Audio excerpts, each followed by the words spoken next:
Hello friends and welcome to mechanical major. Last class में हमने voice rights को देखा था अप टू 1899 और आज हम देखने वाले हैं इसके आगे की हिस्ट्री, जो कि बहुत इंपॉर्टेंट है क्योंकि यहाँ से आपको इंडियन फ्रीडम स्ट्रगल आता हुआ दिखेगा और वॉइस राइट्स जो इंपॉर्टेंट वॉइस राइट्स हैं वहाँ पर आपको आते हुए दिखेंगे। तो let's start our today's lecture.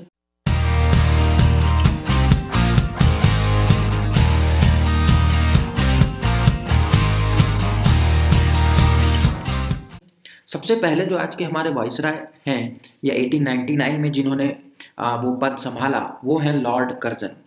वो कौन है? Lord Curzon.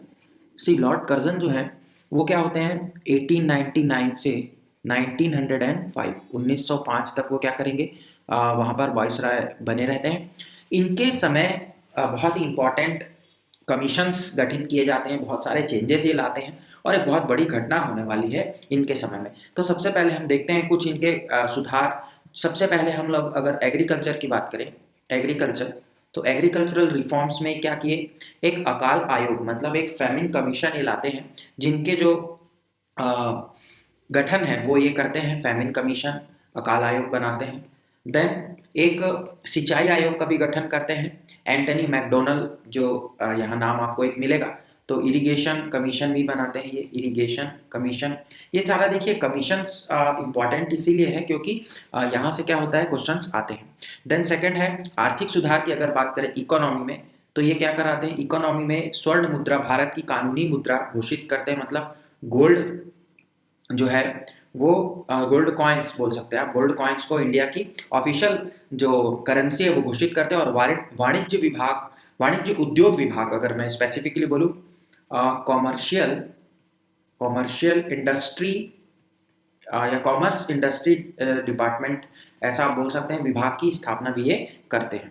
देन पुलिस सुधार में अगर हम देखें, अगेन पुलिस आगे आपको मैंने हर बार बोला है कि पुलिस पे भी करेंगे। 1902 में ये क्या लाते हैं, एंड्रू फ्रेजर, क्या नाम है, sir Andrew Fraser, Fraser commission ये लेकर के आएंगे।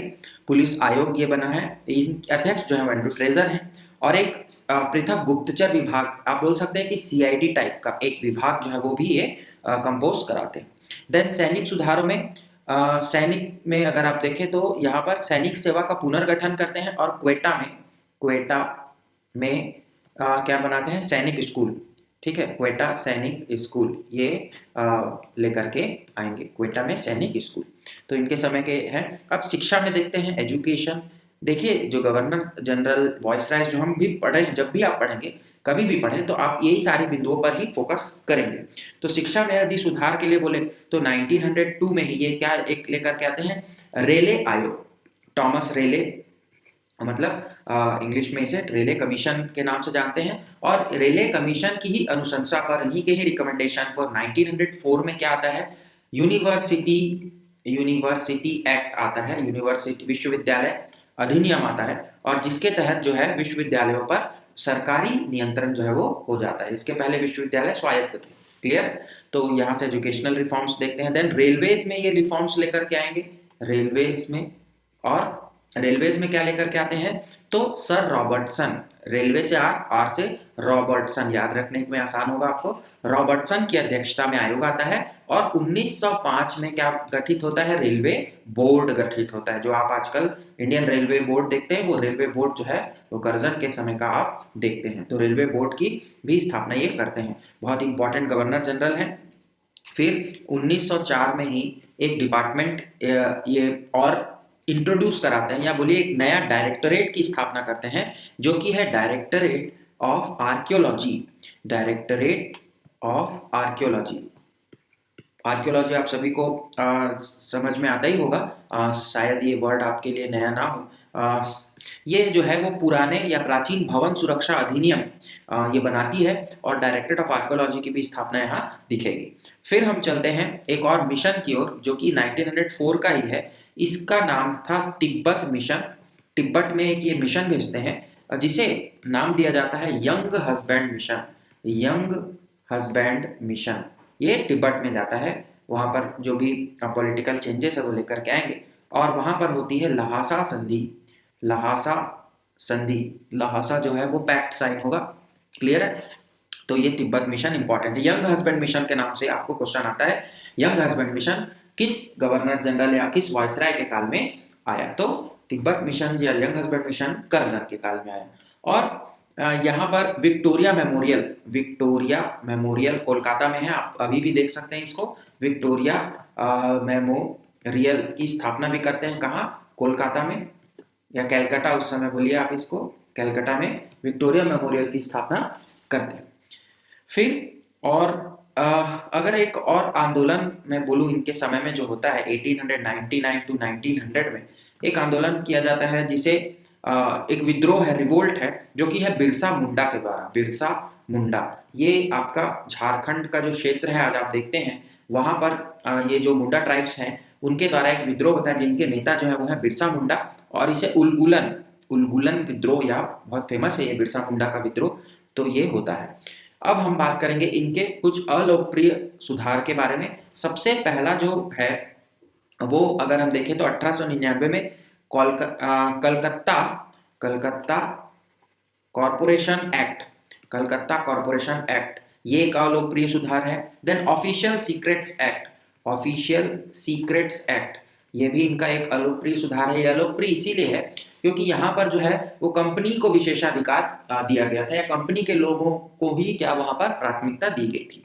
देन हम बात करें 1904 में जो इन्होंने एक यूनिवर्सिटी को लेकर के जो विश्वविद्यालय अधिनियम पारित किया था, वो भी अधिनियम जो है वो एक अलोकप्रिय सुधार हम मानते हैं, यूनिवर्सिटी एक्ट, क्योंकि वहां से यूनिवर्सिटी पर पूरा का पूरा सरकारी नियंत्रण हो चुका था और भारतीय यूनिवर्सिटी अब जो है वो स्वायत्त संस्था नहीं रही थी, कुछ अधिकार उनके चले गए थे।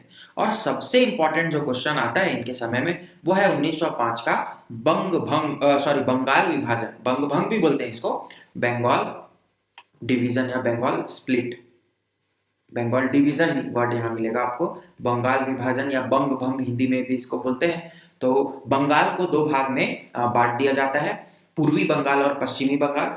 तो जो पूर्वी बंगाल का जो क्षेत्र था, तो एक क्षेत्र में आप देखेंगे कि वहां पर मुस्लिम जो है वो माइनॉरिटी में है, और दूसरे क्षेत्र में आप देखेंगे कि वहां हिंदू जो है वो माइनॉरिटी में है। तो ऐसे ही बंगाल विभाजन का जो प्रस्ताव है या बंगाल विभाजन इनके द्वारा किया जाता है, ताकि जो बंगाल में एक राष्ट्रवाद की भावना जो वहां जागृत हो रही थी, वहां पर उस भावना को एक तरह से आप बोल सकते हैं कि कुचलने के लिए या उस भावनाओं को डाइवर्ट कराने के लिए ये बंग भंग का आयोजन किया गया था। तो बंग भंग आंदोलन तो हम पढ़ेंगे ही जब हम अभी अपने अगले वीडियो में कांग्रेस और उनके संगठन के बारे में पढ़ने वाले हैं, तो वहां पर मैं आपको पढ़ाऊंगा। बट आपको यहाँ याद रखना है कि कर्जन ने ही बंग भंग कराया था। क्लियर है? देन हम नेक्स्ट हमारे गवर्नर जनरल की ओर चलते हैं। कर्जन जो है वो 1905 में उन्हें वापस बुला लिया जाता है। तो लॉर्ड मिंटो फर्स्ट आ चुके हैं, लॉर्ड मिंटो सेकंड आएंगे, और ये रहेंगे 1905 टू 1910, 1910 तक ये रहते हैं मिंटो।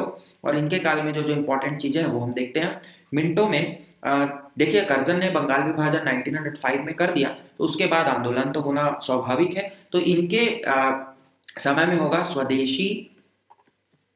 स्वदेशी एवं बहिष्कार आंदोलन, स्वदेशी एंड बायकॉट रिवोल्ट या बायकॉट स्ट्रगल आप बोल सकते हैं इसको, स्वदेशी एंड बायकॉट स्ट्रगल 1906 में 1906 में ये होगा। बंगाल विभाजन के बाद ये कराया जाता है कि स्वदेशी चीजों को अपनाओ और विदेशी चीजों का बहिष्कार करो। देन 1906 में दादा भाई नौरोजी को द्वारा कलकत्ता में पहली बार औपनिवेशिक स्वराज की मांग इन्हीं के समय में की गई थी, 1906 आपको याद रखना है। देन दादा भाई नौरोजी, आपको पता ही होगा दादा भाई नौरोजी को क्या बोलते हैं, grand old man of India. तो दादा भाई नौरोजी ने क्या किया था, फर्स्ट टाइम पहली बार औपनिवेशिक स्वराज, डोमिनियन इंडिपेंडेंस, ठीक है, या डोमिनियन सेल्फ रूल, सॉरी इसको ऐसे बोलिए self rule, dominion self rule का मांग जो है वो की थी, स्वराज की मांग आप बोल सकते हैं। 1906 में दादा भाई नौरोजी कलकत्ता अधिवेशन में किया था। और 1906 में ही एक और महत्वपूर्ण घटना होती है जो कि है मुस्लिम लीग का गठन, मुस्लिम लीग फॉर्मेशन, मुस्लिम लीग जो कि बहुत महत्वपूर्ण भूमिका निभाएगा। मुस्लिम लीग फॉर्मेशन भारत के विभाजन में एक बहुत महत्वपूर्ण भूमिका निभाता है, जो कि एक बहुत ही विवादास्पद जो है हिस्ट्री है, तो ये भी आपको याद रखना है। ढाका में होता है मुस्लिम लीग का गठन। फिर 1907 में होगी एक कांग्रेस की अधिवेशन होता है और जिसमें होती है कांग्रेस में फूट डल जाती है, तो वहां पर इसे बोलते हैं सूरत की फूट, सूरत स्प्लिट के नाम से इसे जाना जाता है। सूरत की फूट होती है और ये अधिवेशन ऑफ कोर्स सूरत में ही होगा कांग्रेस का, इतना आपको याद रखना है। देन 1909 में मोस्ट एंड मोस्ट इंपॉर्टेंट एक सुधार होता है जिसे बोलते हैं Morley Minto reforms, Morley Minto reforms, और इन्हीं के ही सिफारिशों पर ही गवर्नमेंट ऑफ इंडिया एक्ट 1909 आता है, या यही बोल सकते हैं कि सेम चीज यही है, गवर्नमेंट ऑफ इंडिया एक्ट या मॉर्ले मिंटो रिफॉर्म्स उसे कहा गया था। तो ये सारी चीजें इनके इन मिनटों के कार्यकाल में आपको देखने को मिलेंगी। अगर आप मॉडर्न इंडिया को खाली गवर्नर जनरल और वाइसराय से भी पढ़ेंगे तब आपका काम बिल्कुल हो जाएगा, क्योंकि इन यही चीजें हमें क्या होती है क्लिक करनी चाहिए कि इनके काल में हुआ था, कौन गवर्नर जनरल थे। देन नेक्स्ट आते हैं लॉर्ड हार्डिंग, और ये भी क्या है सेकंड है, हार्डिंग फर्स्ट आ चुके हैं, तो Lord Hardinge second. Hardinge second का इंपॉर्टेंस इंडियन हिस्ट्री में बहुत ज़्यादा है। क्यों? क्योंकि कर्जन के द्वारा जो हम इनके पहले चीज को देखें तो 1911 में कर्जन के द्वारा आपको बताया मैंने कि बंग भंग का आयोजन कराया गया था, तो बंग भंग किया गया था, तो उस बंग भंग को रद्द करने की बात जो है वो कौन करेंगे, हार्डिंग करेंगे। तो कैसे करते हैं, 1911 में George George fifth George fifth जो है वो इंडिया आए थे, और यहाँ पर ये क्या लगाते हैं, आगे दिल्ली दरबार लगता है, दिल्ली दरबार का आयोजन कराते हैं। और दिल्ली दरबार में क्या होता है, तो दिल्ली को अब क्या बना दिया जाएगा, कैपिटल बना दिया जाएगा, कलकत्ता की जगह अब दिल्ली को राजधानी बना दी जाएगी। इंपॉर्टेंट बात है ये, 1911 में इसका आयोजन होता है और दिल्ली को अब राजधानी बना दिया जाएगा, और यहीं पर ही बंगाल विभाजन को भी, बंगाल डिवीजन को क्या कर दिया जाता है, वापस ले लिया जाता है, बंगाल डिवीजन रिपील्ड, हटा दिया जाता है, खत्म कर दिया जाता है। तो 1911 का साल बहुत इंपॉर्टेंट है। जॉर्ज पंचम आते हैं, दिल्ली दरबार लगता है, दिल्ली राजधानी बना दी जाती है भारत की, और बंगाल विभाजन को वापस लिया जाता है लॉर्ड हार्डिंग द्वितीय के समय। देन 1915 में अगर हम देखें तो यहां से आपको एक अलग चैप्टर की शुरुआत मिलती है, गांधीयन एरा यहां से स्टार्ट होगा। गांधी जी का भारत में आगमन, आपको पता ही है कि गांधी जी जिस दिन भारत आए उस दिन क्या मनाया जाता है, तो उस दिन मनाया जाता है प्रवासी भारतीय दिवस। अब आपको ये सर्च करना है थोड़ा और कमेंट सेक्शन में मुझे बताना है कि प्रवासी भारतीय दिवस किस दिन मनाया जाता है। वेरी इंपॉर्टेंट क्वेश्चन, कभी कभी बहुत एग्जामों में पूछा भी गया है ये क्वेश्चन। देन हम चलते हैं 1914, थोड़ा सा पीछे चलेंगे। बनारस हिंदू विश्वविद्यालय BHU, इसकी नींव रखी जाती है, और कौन है इनके, तो Madan Mohan Malaviya, triple M, Banaras Hindu University की नींव रखते हैं मदन मोहन मालवीय 1914, लॉर्ड हार्डिंग के ही काल में। इंपॉर्टेंट हिंदू और यूनिवर्सिटी है इसीलिए इसको पढ़ना जरूरी है। देन हार्डिंग पर, ये जो हार्डिंग है इन पर क्या किया गया, दिल्ली में बॉम्ब जो है वो फेंका गया, तो इनको क्या किया गया था, बॉम्ब अटैक हुआ था इनके ऊपर दिल्ली में 1915 में, सॉरी 1912 में ही, 1912 में ही बॉम्ब अटैक हुआ था। तो ये सारी चीज़ें आपको थोड़ी सी और याद रखनी है अबाउट लॉर्ड हार्डिंग, कुछ इंपॉर्टेंट चीज़ें भी हैं। देन आते हैं लॉर्ड चेम्सफोर्ड। लॉर्ड चेम्सफोर्ड, तो लॉर्ड चेम्सफोर्ड जो है वो आपको दिखेंगे 1916 टू 1922, 1916 से 1922 के बीच इनका समय है। और ये समय भारत की हिस्ट्री में एक इम्पॉर्टेंट एक्ट लेकर के आएंगे जो कि है 1919 का रॉलेट एक्ट। रॉलेट कानून, जिस पर रॉलेट एक्ट के तहत क्या होता है कि पूरे भारत में क्या हुआ था, विद्रोह की जो भावना थी, आंदोलन था, वो बहुत ज्यादा आंदोलित थी, जनता में आक्रोश था। तो रॉलेट एक्ट के तहत बिना कार्यवाही के, मतलब उनके खिलाफ ना कोई मुकदमा चलाए, ना ही उन्हें कुछ वार्निंग या जो भी दिए, उन्हें सीधे क्या कर दिया जाता था, जेल में डाल दिया जाता था। तो रॉलेट एक्ट या काला कानून इसे कहते हैं, बहुत ही इंपॉर्टेंट कानून है जो लाया गया था भारतीयों के राष्ट्रीयता की भावना को दबाने हेतु। तो 1919 में रॉलेट एक्ट आता है। न दलील, न अपील, न वकील, ये एक एक्ट के बारे में जवाहरलाल नेहरू ने कहा था कि ये इस एक्ट में न दलील हो सकती है, न अपील हो सकती है, और न ही वकील का कोई रोल है। तो ये रॉलेट एक्ट आपको आता हुआ दिखेगा। और एक डेट मैं आपके लिए लिखता हूँ यहाँ, 13 अप्रैल 1919, ये एक ऐसी इंपॉर्टेंट डेट है कि आप इस डेट को मत भूलिएगा, क्योंकि इस दिन होता है बहुत ही एक ऐसा हत्याकांड जो कि अंग्रेजों के जो दामन है उसमें बहुत बड़ा दाग लगाकर चला जाता है, और यह है जलियांवाला बाग हत्याकांड, जलियांवाला बाग मैसेकर, जिसको आप इंग्लिश में बोलते हैं। यहाँ पर नरसंहार हुआ था, जलियांवाला बाग, जो कि एक जगह है अमृतसर में। वहाँ पर लोग जो हैं वो इकट्ठा हुए थे। वहाँ के दो जो राष्ट्रवादी थे, डॉक्टर सैफुद्दीन किचलू और डॉक्टर सत्यपाल और सैफुद्दीन किचलू, ये दोनों को क्या कर लिया गया था, गिरफ्तार कर लिया गया था। तो उसका विरोध करने के लिए निहत्थी जनता निशस्त्र होकर वहां पर खड़ी हुई थी और प्रोटेस्ट जो था वो बहुत ही पीसफुल था। लेकिन जो जनरल डायर, आप जानते होंगे, जो जनरल डायर उस समय वहां के जो रेजिमेंट हेड थे, उन्होंने फायर को ओपन करने का आदेश दे दिया और वहां जनता में भगदड़ मच गई। वहां पर क्या हुआ था, वहां बहुत ज़्यादा लोग जो हैं वो पुलिस की गोलियों का शिकार हुए थे। एक बहुत ही बड़ा ये सेटबैक था इंडिया के लिए। और इस हत्याकांड के बाद रविंद्रनाथ टैगोर ने क्या किया था, नाइटहुड की उपाधि जो उन्हें दी गई थी अंग्रेजों के द्वारा, उसे त्याग दिया था और ये एक विद्रोह की तरह उन्होंने अपनी उपाधि को त्यागा था। देन मॉन्टेग्यू के साथ मिलकर के चेम्सफोर्ड लाएंगे 1919 में। Indian government of India act of 1990, ठीक है, इंडियन काउंसिल एक्ट या government of India act, sorry, 1990 का, इसे मॉन्टफोर्ड रिफॉर्म्स भी कहा जाता है, शॉर्ट में Montford reforms, Montagu Chelmsford reforms. Clear है? तो ये रिफॉर्म्स लेकर के आएंगे। प्रांतों में द्वैत शासन ये लगाते हैं। मैं रिफॉर्म्स पर आपकी क्लास अलग से बनाऊंगा, तो डोंट वरी, वहां पर हम डिटेल्स में देखेंगे इसे। और एस पी सिन्हा, एक नाम और आपको याद रखना है, एस पी सिन्हा, ये कहाँ है, बिहार के गवर्नर बना दिए जाते हैं, गवर्नर ऑफ बिहार, सबसे पहले भारतीय जिन्हें भी गवर्नर का पद दिया गया। तो फर्स्ट गवर्नर फ्रॉम इंडिया, प्रथम भारतीय गवर्नर, बिहार का गवर्नर एस पी सिन्हा को बना दिया जाता है। ये सारी घटनाएं किनके काल में हुई, लॉर्ड चेम्सफोर्ड के। अब हम आगे बढ़ेंगे और चेम्सफोर्ड के बाद आते हैं लॉर्ड रीडिंग। लॉर्ड रीडिंग, इनका जो समय है वो है 1922 टू 1926। और लॉर्ड रीडिंग के समय जो इंपॉर्टेंट घटनाएं हैं वो हम देखते हैं। तो इनके समय में हुआ था मोपला रिवोल्ट, मोपला रिवोल्ट 1920 का 20s में, 23-24 में करीब ये मोपला विद्रोह होता है। और वायकॉम सत्याग्रह भी होगा, वायकॉम वायकॉम सत्याग्रह, वायकॉम सत्याग्रह भी आपको देखने को मिलेगा 1923-24 में भी, ये भी होता है। ये क्या है, केरल में होता है। वहां पर जो लो कास्ट पीपल है उन्हें रोड का जो यूज है वो करने नहीं दिया जाता, तो उनके द्वारा ये विद्रोह किया जाता है, वैकॉम विद्रोह।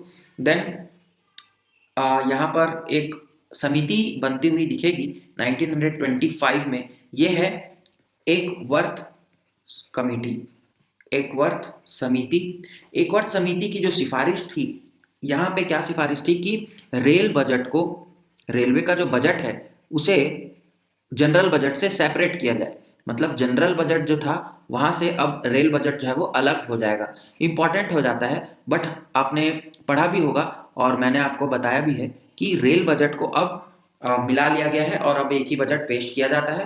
तो रेलवे बजट जो है वो 1925 में अलग हुआ था, बट अब जो है वो वापस मिला लिया गया है। और ईवी रामस्वामी अय्यर, इनका नाम भी आपको मिलेगा, रामस्वामी, ईवी रामस्वामी, सॉरी अय्यर नहीं है, नायकर है, ये नायकर है, ईवी रामस्वामी नायकर। ये क्या करेंगे, ये आत्मसम्मान आंदोलन, self respect movement, self respect movement, ये लेकर के आएंगे। और 1925 में ये कहाँ, पेरियार, ये भी केरल के ही क्षेत्र से बिलोंग करते हैं और आत्मसम्मान आंदोलन लेकर के आते हैं। तो ये क्वेश्चन भी पूछा जाता है। देन आते हैं हमारे लॉर्ड इरविन, और इरविन जो है वो इंपॉर्टेंट हो जाएंगे आपके, लॉर्ड इरविन 1926 टू 1931। ये देखिए जितने भी अभी गवर्नर जनरल हम पढ़ेंगे ये सारे के सारे इंपॉर्टेंट है, क्योंकि इनके समय में कुछ छोटी बड़ी घटनाएं होती रही हैं। और अगर मैं बात करूं कि यहाँ पर इरविन के समय, तो 1927 में एक कमीशन आता है जिसका नाम है Simon commission. Simon commission India आता है, सभी दल इसका विरोध करते हैं क्योंकि ये एक ऐसा कमीशन बनाया जाता है जो कि जिसमें पूरे के पूरे अंग्रेज होते हैं। तो अखिल भारतीय महिला सभा का भी गठन यहाँ आपको दिखेगा इसी साल। साइमन कमीशन तो आया ही था। साइमन कमीशन के विद्रोह से आपको एक चीज याद रखना है कि लाहौर में इसका विद्रोह करते हुए पुलिस की लाठी के द्वारा लाला लाजपत राय की मृत्यु हो जाती। क्लियर है? और बटलर कमीशन, बटलर आयोग जो है ये बनाएंगे Butler committee, sorry, Butler committee बनाते हैं। ये रियासतों के साथ संबंध, जो कि प्रिंसली स्टेट्स थे उनके साथ रिलेशंस को जो है वो कैसा होने वाला है वो उसके ऊपर एक कमेटी बनती है। देन 1928 में एक बारदोली जो है, बारदोली सत्याग्रह होता है, बारदोली कृषक आंदोलन, बारदोली रिवोल्ट आप बोल सकते हैं।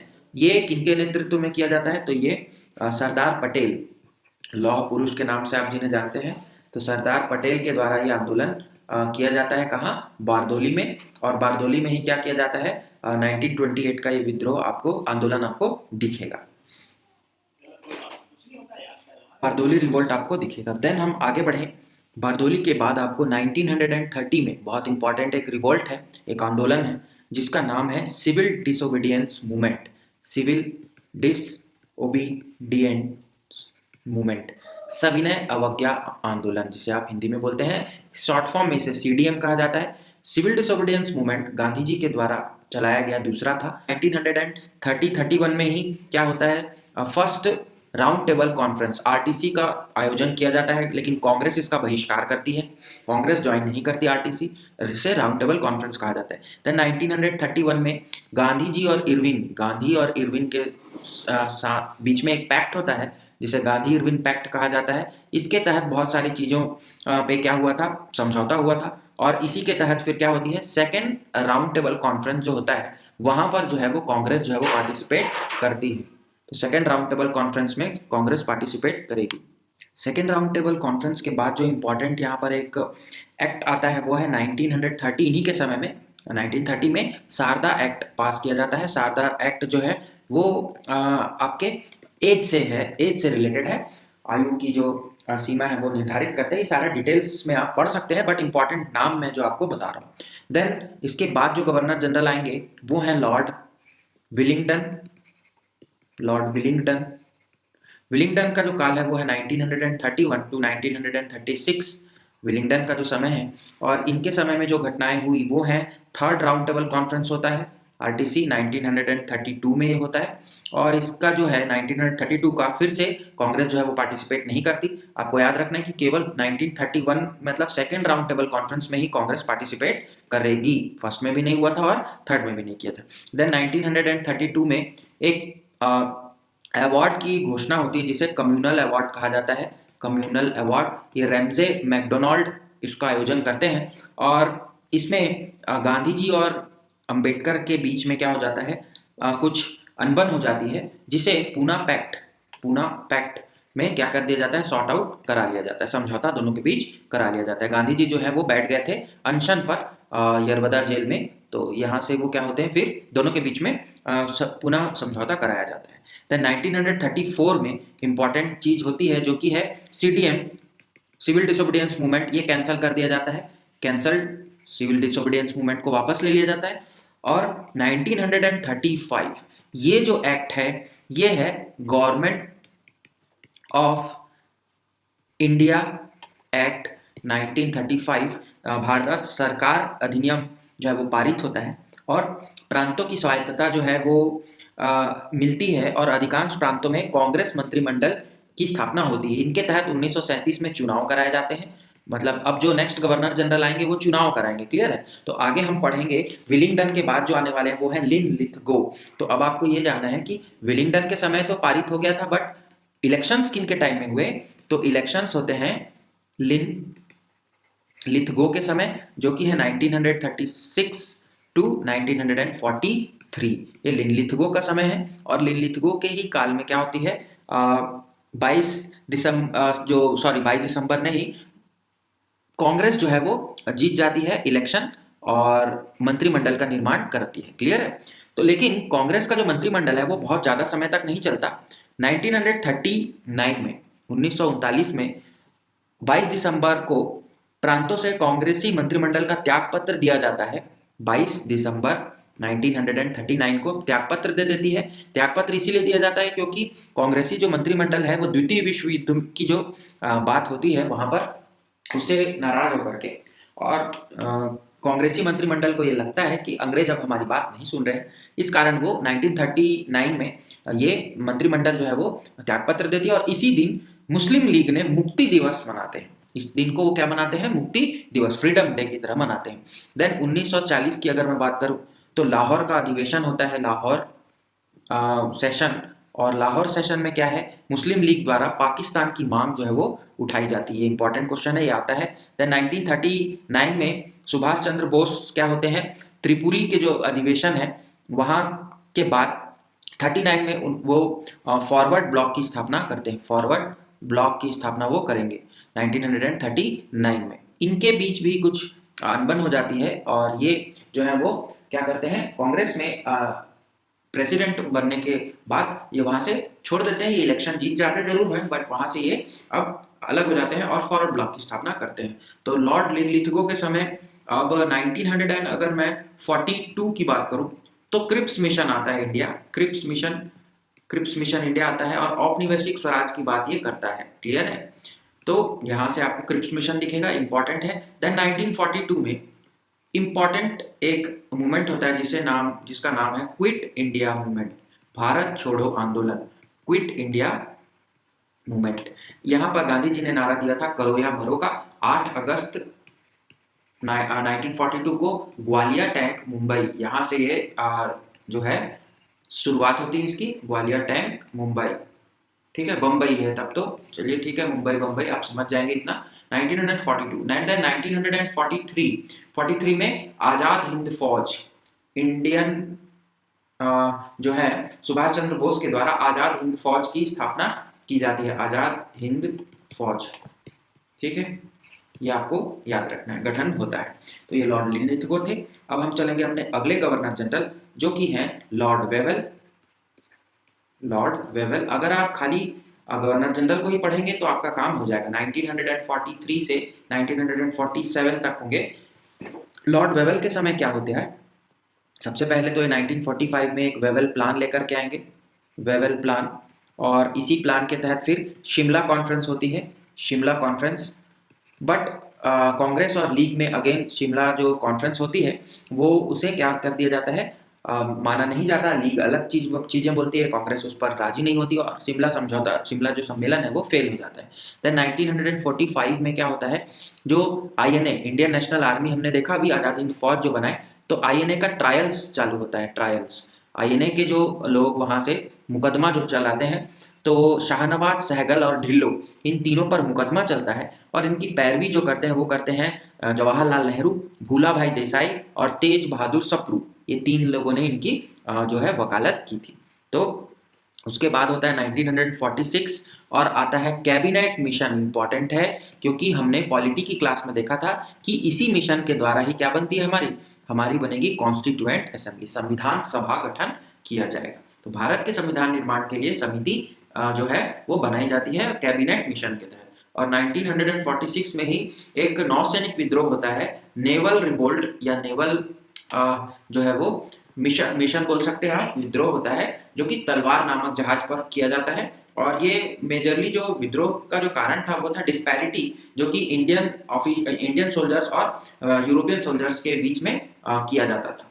फिर 1946 में फिर से क्या होता है, चुनाव किया जाता है और जवाहरलाल नेहरू की अध्यक्षता में या उनके प्रेसिडेंशियलशिप में क्या होता है, सरकार का गठन किया जाता है।